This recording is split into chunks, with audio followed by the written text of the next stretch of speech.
100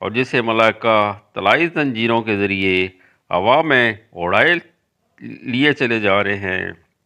پوچھا، یا شیخ، اس شان و عظمت کے ساتھ آپ کہاں تشریف لے جا رہے ہیں؟ فرمایا، جانا کہاں ہے، اپنے دوست کی زیارت کو جا رہا ہوں۔ بولا، کیا اس منزل و مرتبت کے باوجود آپ کو جمال دوست دیکھنے کی آرزو ہے؟ فرمایا، بے شک، اگر میں نہ جاؤں گا تو وہ خود چلا آئے گا۔ اس وقت زائرین کا درجہ اسے حاصل ہوگا، نہ کہ مجھ کو۔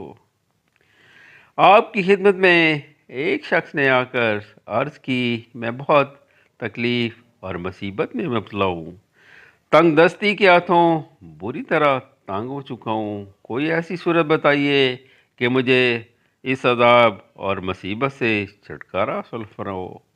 فرمایا، اچھا، تو تمام پیشوں کے نام لکھ کر ایک توبرہ میں ڈال دے۔ اس نے یہی کیا۔ آپ نے بسم اللہ کہہ کر ہاتھ جو ڈالا اور ایک پرچہ نکالا، اس پر چوری لکھا تھا۔ فرمایا، بس تجھے چوری کرنی چاہیے۔ متقد تھا، حکم سے اعراض نہ کیا، اور ایک جگہ ڈاکیوں کے سردار سے ملا کہ آپ مجھے اپنے گروہ میں شامل کر لو۔ اس نے کہا، ایک شرط پر داخل کرتا ہوں، میں جو حکم دوں اس پر بلا چونہ چرا عمل کرتا رہنا۔ اس شرط کو منظور کر کے وہ ڈاکیوں کے گروہ میں شامل ہو گیا۔ کچھ روز کے بعد ڈاکیوں نے ایک قافلہ لوٹا، اس میں سے ایک شخص کو پکڑ کر سردار کے پاس لائے۔ سردار نے اسے کہا کہ اس قافلے والے کو قتل کر۔ اس نے دل میں سوچا، اس ڈاکو نے اس طرح خدا جانے کتنے بندگان خدا کی جان لی ہوگی۔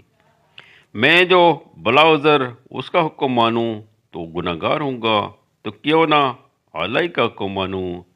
سردار بولا، قتل کرنا ہے تو کر، ورنہ اپنے کام میں مصروف اور یہاں سے نکل جا۔ اس نے چپٹ کر سردار کے سامنے سے تلوار اٹھائی اور سردار کو ہی قتل کر دیا۔ دوسرے ڈاکو اس کی طرف دوڑے، وہ ناچتے تھے، بھاگ کھڑے ہوئے۔ جو شخص گرفتار ہو کر آیا تھا وہ بہت بڑا سوداگر تھا۔ تمام لوٹا ہوا مال بھی سوداگر کو مل گیا، اس کی جان بھی بچ گئی۔ اس نے اظہار ممنونیت کے طریق پر اسے اتنا روپیہ دیا کہ زندگی بھر کے لیے بے نیاز ہو گیا۔ حقیقت یہ ہے کہ اللہ والا کا حکم بھی ہوا بظاہر کتنا ہی نامناسب نظر آئے، حکم تو اسرار سے خالی نہیں ہوتا۔ آپ فرماتے ہیں، جو شخص درویشوں اور اللہ والوں کی خدمت کرتا ہے اس کے اندر 3 خصوصیات پیدا ہو جاتی ہیں: ثقافت، حسن خلق اور تواضع۔ دلوں کی حیثیت مکانوں جیسی ہے، جب یہ انوار الہیہ سے لبریز ہو جاتے ہیں تو ان کا اثر تمام اعضاء پر مرتب ہونے لگتا ہے۔ اگر یہ باطل سے پر ہوں تو تمام اعضاء بھی برائی پر آمادہ ہو جاتے ہیں۔ فرمایا، دین اور دنیا 2 متضاد چیزیں ہیں، اس لیے انسان کو اس معاملے میں متضاد زندگی ہی بسر کرنی۔ فرمایا، معرفت یہ ہے کہ تو باری تعالیٰ کو دل سے دوست رکھے، خیالات کو ماسوائے اللہ سے پاک کرے اور زبان سے اس کا ذکر کرتا رہے۔ آپ کی زوجہ محترمہ کا نام فاطمہ تھا، بلکہ ایک بہت بڑے امیر اور دولت مند کی صاحبزادی اور نہایت حسین خاتون تھیں۔ یہ ابھی دوشیزہ ہی تھیں کہ ان کے قلب مبارک پر رحمت یزدی نے سایہ کیا اور تمام گناہوں سے توبہ کر کے اللہ کی عبادت میں مصروف رہنے کا عزم راسخ کر لیا۔ اس کے بعد انہوں نے اپنی ایک کنیز کو حضرت احمد خضرویہ کی خدمت میں بھیجا، جس نے آ کر عرض کی کہ ہماری بانوں نے کہا ہے آپ ان کے باپ کو ان کے لیے اپنے نکاح کا پیغام بھیجائیں۔ حضرت مرتبہ ولایت پر فائز ہو چکے تھے، صاف انکار کر دیا اور منظور نہ کیا۔ یہ جواب قطعی سن کر انہوں نے پھر کنیز بھیجی اور ساتھ ہی کھلا بھیجا، یہ تو کوئی حیرت انگیز امر نہیں، میں تو آپ کو اس سے بھی زیادہ بزرگ اور بالا تر سمجھتی تھی، اور میں نے سب کچھ سمجھتے اور جانتے ہوئے پیغام دیا تھا۔ مجھے علم ہے کہ آپ عارف ہیں اور راستہ دیکھے ہوئے ہیں، مگر آپ رابر بنے، آپ نہ کہ راہ رہو۔ اس پر حضرت تیار ہو گئے اور ایک شخص کو پیغام دے کر ان کے باپ کے پاس بھیجا۔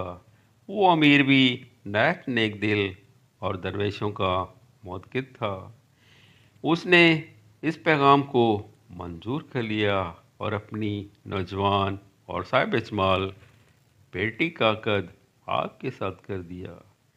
حضرت فاطمہ دلہن بن کر آپ کے کاشیانہ عرفان میں آ گئیں۔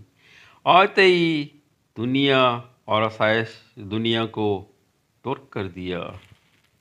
اس کے بعد دونوں میاں بیوی بستان سے نیشا پور چلے گئے۔ نیشا پور والے آپ کی مجلس میں نہایت خوشی کے ساتھ آتے، دونوں کی بہت قدر و منزلت کرتے۔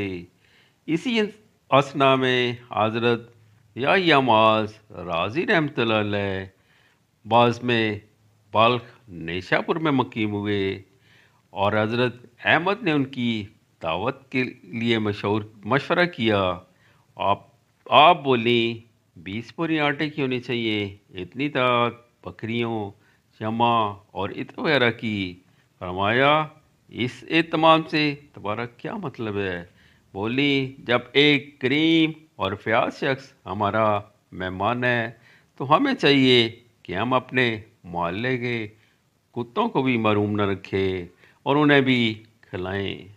حضرت فاطمہ بہت عارفہ اور زاہدہ خاتون تھی، بہت کم سوتی، پوری پوری رات نمازوں میں گزار دیتی، عبادت میں بہت شغوف تھا، بکثرت مجاہدے اور ریاضتیں کی۔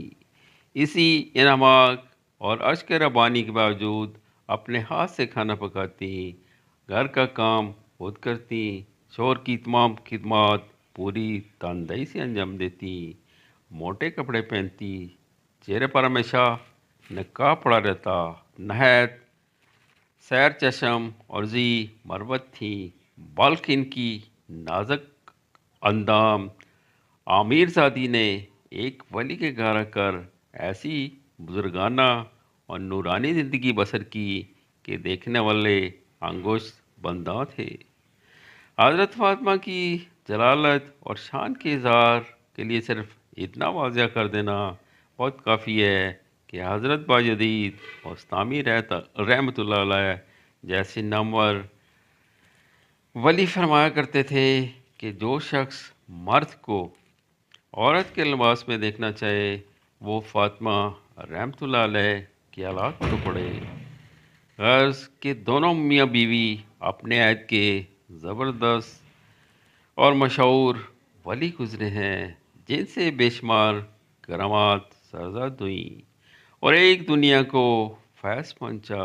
رائے خدا میں بے شمار روپیہ خرچ کرتے تھے۔ یہ حالت تھی کہ وصال کے وقت 70,000 اشرفیاں قرض تھیں۔ قرض خواہ سرانے کھڑے ہوئے، اللہ کی کریمی کہ آپ کی مناجات پر ایک شخص آیا اور تمام قرض خواہوں کو بلا کر سب کا روپیہ ادا کر دیا۔ زندگی بھر دونوں غریبوں، بے کسوں اور یتیموں کی پرورش امداد میں روپیہ پانی کی طرح بہاتے رہے۔ اجازت اس دعا کے ساتھ اللہ آپ پہ بھی اپنا کرم کرے، آمین۔